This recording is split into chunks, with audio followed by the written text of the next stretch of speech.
going on, guys? Derek here, unloading a truck. It's raining in Illinois now. We might be getting rained out, but we're not sure. So I'm unloading the truck, and yeah.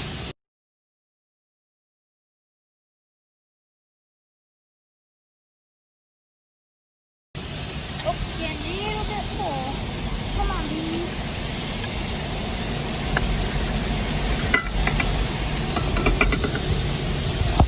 That's how much is left, so 0 pounds. That's pretty good.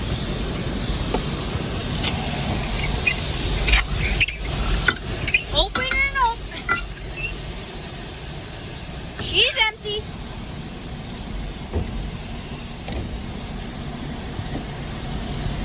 So I can close the door.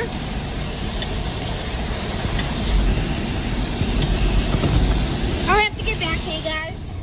Okay guys, I'm back in the semi now. We're in the blue one, the INT.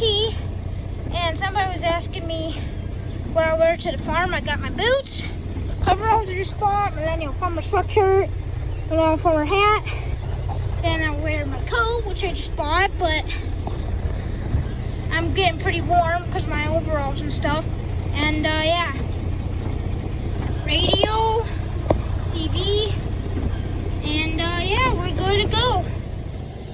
Well guys, this is the last load of the night. We got rained out, of course. So yeah, thanks for watching this short video. I'm not sure how long it is. This weekend or tomorrow, I'll be doing a video about my life. So yeah, we'll see you guys tomorrow then. Peace.